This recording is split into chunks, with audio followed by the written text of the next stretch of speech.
You know, my first guest tonight from the Charlie's Angels movies, Chicago, and Ally McBeal. Starting Friday, she can be seen in Quentin Tarantino's new movie, Kill Bill, Volume 1. Please welcome the lovely Lucy Liu.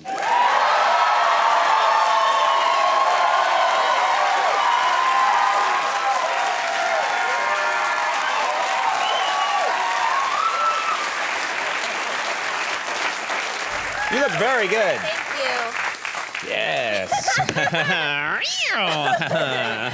very happy. Hey, congratulations on your baby. Oh, thank you. It's well, coming. it's soon, very soon. Yeah. Yes, very soon. Gonna be born with a giant red pompadour. Giant pompadour. Yeah. You know, I saw this movie. One of the nice perks of my job, in addition to a million other things, that I get to see some of these really cool movies early, and I got to see Kill Bill the other day at a special screening. And this movie, I really love this movie. I thought, you do an amazing job, but the fight sequences in this movie are great, and that's saying something, because I've seen you, obviously we've all seen you in these Charlie's Angels movies where you've been busting out the moves, but this is like taking it to another level, in my opinion. It's different. It's a totally different movie, and a lot of it's based on Japanese animation and sort of westerns, spaghetti westerns, and sort of Quentin's favorite things. So we learned different things for it. Like Quentin actually trained with us on it too for like the first few weeks. So he was in there every morning on the treadmill. He was working out. You'd see him like on the floor, and there'd be this like little Chinese guy on him, pushing him down to stretch him to make him more flexible.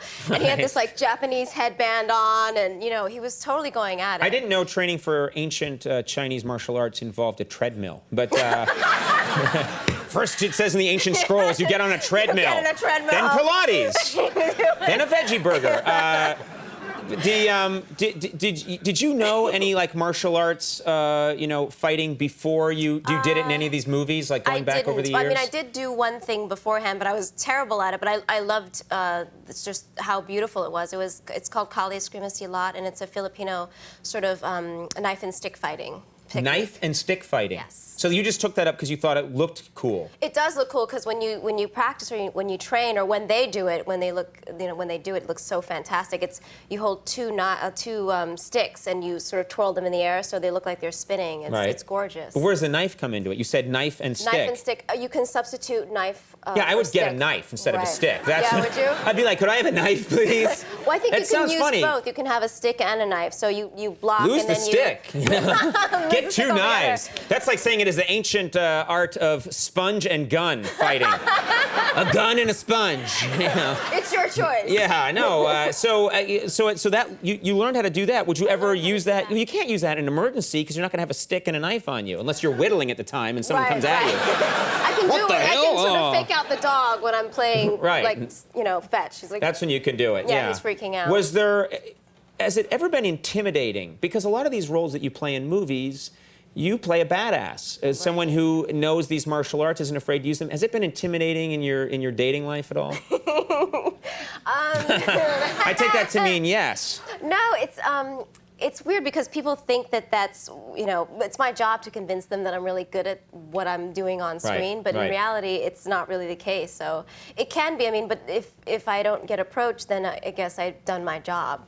So you think sometimes there are guys that aren't approaching you because you put out this maybe aura? Right, possibly. Yeah. Well, maybe you just start to playing roles where you know you're not killing thousands of people with karate chops. Thousands of people. Yeah, I'll just sort of start playing the sort of, you know, Julie Andrews, take the curtains. Yeah, I think Mary Poppins. I see you in Mary Poppins. Yeah, that's a nice transition. Yeah. Let's Kill Bill. A lot of this is it's shot in China. It's shot in China, but the scene that we're working on, or that you see my character in is in Japan. Right. So we shot in Japan, and I spoke Japanese, and I learned how to do this, you know, work the samurai sword, because and Uma was doing the martial arts kung fu and the samurai sword. She was learning, you know, so many different techniques. Who taught you how to use the samurai sword? Actually, there's one of the actors in the movie. There's a chapter it's the man from Okinawa, and it's Sonny Chiba, who's a really famous actor in Japan, and he was one of the instructors, and he taught me how to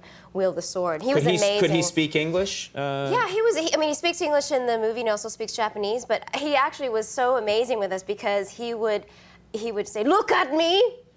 look at me. And we, Daryl, Vivica, Uma and I, and Quentin just sort of standing there looking at him. And then he would demonstrate this beautiful move. Right. And he goes, now you. And then we'd all have to do it separately. And then he'd judge you afterwards and he'd say, almost good.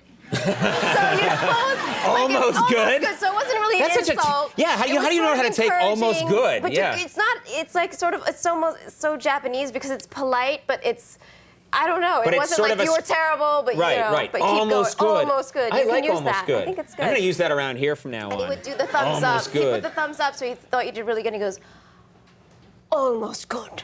So you're like, it actually should be at a 45-degree angle. Yeah, it shouldn't be exactly almost good. But one. He's got to do it correctly.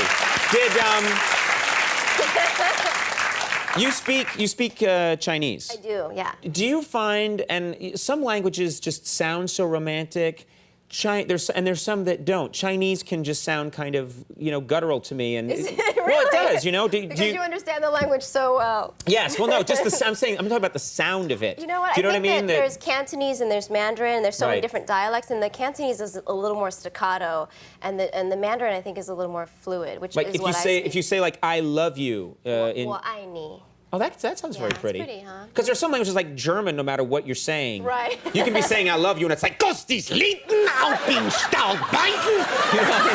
Like, what? I love you too. But okay, you proved me wrong. It was very beautiful.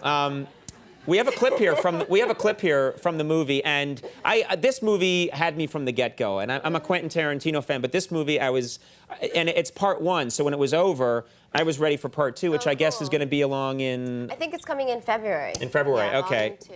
I'll be there because I was really into it the whole way. Tell us a little bit about the scene we're about to see. Okay, in this scene, at this point, my character has become the head of the Yakuza, the leader, and one of the members in it is really unsatisfied with because of the fact that I'm Chinese and American. He feels like it's sort of infected their group, and he makes a big statement out of it, and then. Should I say? Yeah, Okay. well, in a way, he insults you, and He insults me, and I sort of correct the matter. I correct the matter, yeah. And this is after I've done something physical to him. Okay. Which I don't want to say because it might ruin the movie for you Right. guys. You want to see this in the context. But anyway, let's take a look at this clip from Kill Bill Volume 1.